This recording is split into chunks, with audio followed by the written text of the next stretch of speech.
Net का syllabus बदलने जा रहा यूजीसी। राष्ट्रीय शिक्षा नीति के तहत सभी 83 विषयों के सिलेबस में बदलाव की योजना। और दूसरी तरफ यूजीसी नेट का सिलेबस बदलने जा रहा यूजीसी। वर्ष 2017 में हुआ था बदलाव। यूजीसी नेट परीक्षा 6 से 14 दिसंबर। क्या है इसमें सच्चाई? जी हाँ, नमस्कार, मैं हूं मसरूर अख्तर। स्वागत करता हूं आपका आपके अपने चैनल यूजीसी नेट IQ में। ये दोनों ही खबरें पुरानी हैं।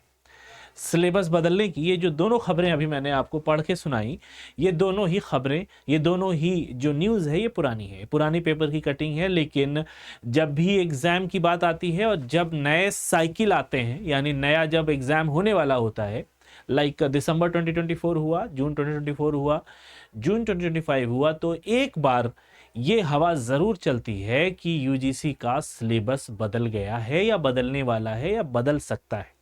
तीनों ही पॉसिबिलिटी यहां पर हो सकती है।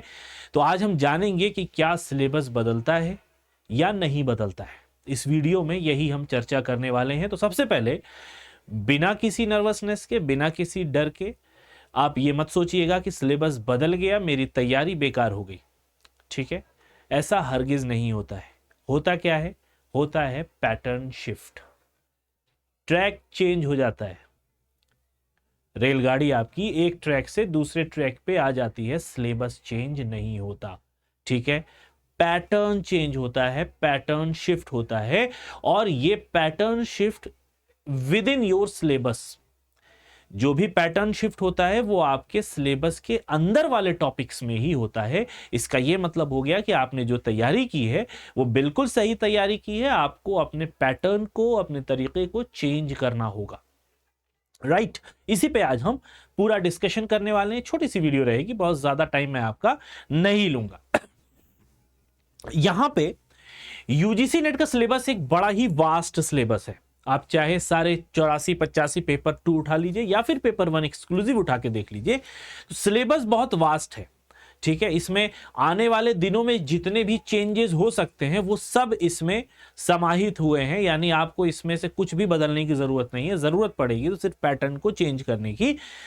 यूं कह सकते हैं कि पहले जैसे क्वेश्चंस आते थे, अब क्वेश्चंस उससे मुश्किल आने लगे हैं। और ये ऑब्वियस है क्योंकि डे बाय डे हमारी टेक्नोलॉजी बढ़ रही है, डे टू डे हमारा जो इन्वेंशंस हैं, हमारी जो डिस्कवरीज हैं वो भी बढ़ रही हैं और हम अपडेट हो रहे हैं। और ये सारा आपके जो सिलेबस में दिए हुए टॉपिक्स हैं उनसे ही रिलेटेड है। ये अलग बात है कि एक्सक्लूसिवली आपको वहां पर शो ना करा हो सिलेबस में, क्योंकि सिलेबस में आपको रिसर्च का आप सिलेबस देखेंगे तो 5-6 लाइन में सिलेबस खत्म हो जाएगा। मगर जो सिलेबस का एक एरिया है, जब हम पढ़ने बैठते हैं तो वो जो एरिया है बहुत टाइम लेता है और बहुत सारे टॉपिक्स उसमें हैं जो हमको कवर करने होते हैं। Is that clear? अब एक एक एग्जांपल लेके अगर मैं आपको समझाऊं, अगर मैं आपको यूनिट 1 उठा के दिखाता हूं, तो यूनिट 1 आपको पता है कि यूनिट 1 हमारी है टीचिंग एप्टीट्यूड की। ठीक है, टीचिंग एप्टीट्यूड में बहुत सारे मेथड्स दिए हुए हैं, लर्नर मेथड्स दिए हुए हैं, टीचर मेथड्स दिए हुए हैं। राइट, अब जैसे इसी में अगर हम एक टाइप मान लेते हैं फ्लिप्ड लर्निंग का। ठीक है, फ्लिप्ड लर्निंग का ये जो कॉन्सेप्ट है फ्लिप्ड लर्निंग का या फिर फ्लिप्ड क्लासरूम का जो कॉन्सेप्ट है, ये पहले भी तो था। ऐसा तो है नहीं कि आज ही है, ये आपकी यूनिट में पहले भी था। मगर चूंकि अब इससे क्वेश्चन पूछे जा रहे हैं तो अब हमने इसको पढ़ना भी शुरू कर दिया है। और इसमें भी डायरेक्टली क्वेश्चंस आपसे नहीं पूछे जाते, या तो मैच द फॉलोइंग पूछे जाएंगे या तो यूं पूछे जाएंगे कि कोई बच्चा कोई प्रोजेक्ट या फिर कोई टॉपिक घर में पढ़ के आता है और पढ़ने के बाद उस टॉपिक से रिलेटेड कुछ हैंड्स ऑन एक्टिविटी करता है, कुछ वर्कशॉप करता है, टीचर से डिस्कशन अपने क्लास में करता है। इस तरीके के क्लासरूम के कॉन्सेप्ट को हम क्या कहेंगे? तो इसके लिए सही जवाब होगा फ्लिप्ड क्लासरूम। ठीक है, ये पहले भी आपके सिलेबस में था। ये अलग बात है कि आपने शायद उसको इतना इन डेप्थ जाके सिलेबस को नहीं पढ़ा था। मगर अब चूंकि क्वेश्चन पूछे जा रहे हैं, पैटर्न शिफ्ट हो गया ना, सिलेबस तो वही है, पैटर्न शिफ्ट हो गया है, तो सिलेबस कभी भी चेंज नहीं होता। पैटर्न में अब एक बात आ गई कि ये फ्लिप्ड क्लासरूम यहां पे पूछ लिया गया। इसी के साथ साथ अब जब आईसीटी बहुत ज्यादा बढ़ रही है, इंफॉर्मेशन एंड टेक्नोलॉजी का हम जब प्रयोग कर रहे हैं, तो यहीं पे हमको ब्लेंडेड लर्निंग भी देखने को मिल जाती है। ठीक है, जिसमें हम ब्लेंड करके ऑफलाइन और ऑनलाइन मोड ऑफ टीचिंग दोनों को ही यूज करके हम पढ़ाते हैं। इससे रिलेटेड प्रश्न आपसे पूछे जाते हैं और आपको इसको पढ़ना भी चाहिए। ठीक है, इसी के साथ एक और टॉपिक आपका आता है विच इज एलएमएस। ये पहले भी एग्जिस्टिंग था लेकिन अब इससे प्रश्न पूछे जा रहे हैं। ये क्या है? लर्निंग मैनेजमेंट टूल,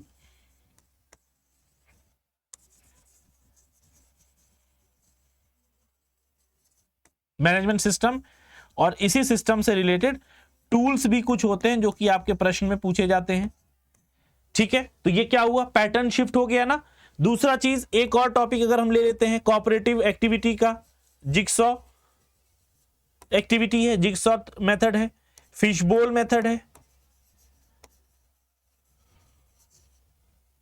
ये सारे ही मेथड्स आपके सिलेबस में पहले से ही थे, मगर अब ये उजागर हुए हैं क्योंकि अब हमारे से क्वेश्चन एनटीए बार बार इनसे पूछ रहा है, तो अब टीचर्स भी इसकी तरफ फोकस्ड हो गए हैं और स्टूडेंट भी इसको लेके फोकस्ड हो गए हैं। तो सिलेबस चेंज नहीं हुआ। हुआ क्या?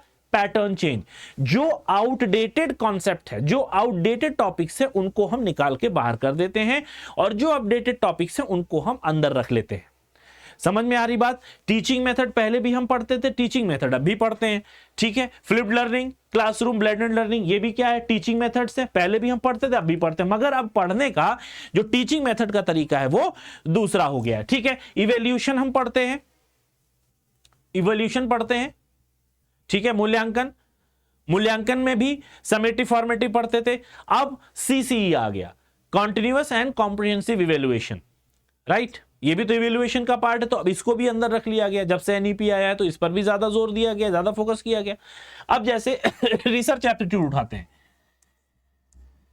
रिसर्च एप्टीट्यूड, ठीक है, रिसर्च एप्टीट्यूड छोटा सा टॉपिक है।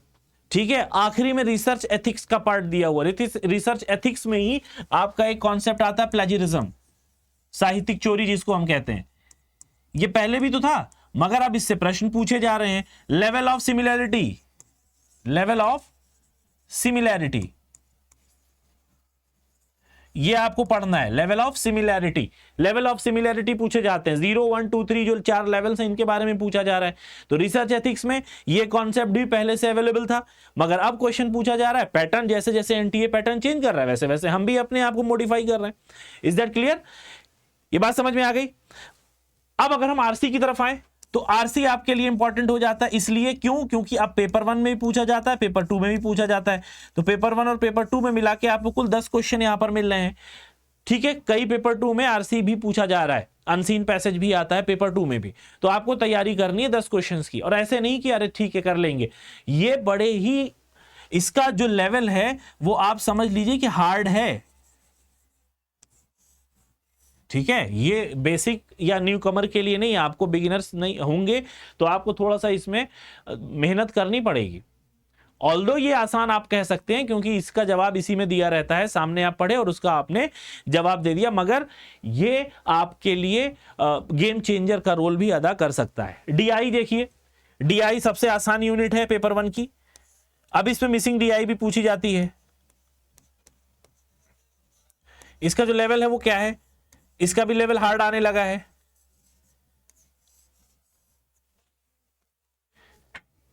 ठीक है, समझ में आ रही बात? कम्युनिकेशन में आइए, तो अगर हम कम्युनिकेशन में बात करें तो कम्युनिकेशन में क्या मेजर शिफ्ट हुआ है? कम्युनिकेशन में आपसे पूछा जाता है बैरियर्स, या जिसको हम कहते हैं नॉइस, राइट?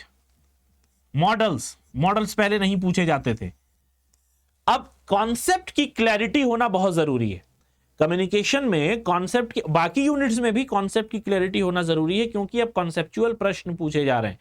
यूं आसान नहीं होता है कि आप जैसे पहले अगर उठा के देख लिए 2015-16 के आसपास का नेट का पेपर उठाइए और अभी का उठा के देखिए, तो आपको बहुत ज्यादा चेंजेस देखने को मिलेंगे। This change happens due to the shift of examination pattern। जो सीबीएसई कराता था उसके बाद एनटीए कराने लगा, तो कितना शिफ्ट आया है। सिलेबस आपको सेम मिलेगा, उस टाइम का सिलेबस उठा के देखिए, अभी का सिलेबस उठा के देखिए, सिलेबस आपको सेम मिलेगा, लेकिन पैटर्न में आपको शिफ्टिंग देखने को मिलेगी। Is that clear? अब जैसे हायर एजुकेशन सिस्टम वाली यूनिट है, इसमें आपको 5 ईयर प्लान देखने को मिलेंगे जो कि पहले नहीं पूछे जाते थे। अब फ्रीक्वेंटली 5 ईयर प्लान पूछे जा रहे हैं। ठीक है, सस्टेनेबल डेवलपमेंट गोल्स, कमीशंस, और कमीशंस ऐसी जो अनफैमिलियर, जो फैमिलियर नहीं है, ठीक है। अभी पिछले कुछ दिनों में पूछी गई थी संस्कृत कमीशन, हमने नहीं पढ़ा है और दी भी नहीं थी। संस्कृत कमीशन के बाद बहुत सारे ऐसे कमीशन है जो हम नेग्लेक्ट कर देते, नहीं पढ़ते, मगर उससे एनटीए का मूड है, उसने पूछ लिया। अभी इस बार के क्वेश्चन में जो एक पैटर्न हमको देखने को मिला वो क्रोनोलॉजी का देखने को मिला। कभी कभी हमें मैच द फॉलोइंग देखने को मिल जाता है कि most of the question match the following में, कभी कभी हमें असर्शन रीजन वाले देखने को मिल जाते हैं, ठीक है। तो यही सारे चेंजेस हैं, यही सारे जो पैटर्न चेंज होना है, जो ट्रैक चेंज होना है, यही आप चेंज कह लीजिए या फिर पैटर्न शिफ्ट कह लीजिए।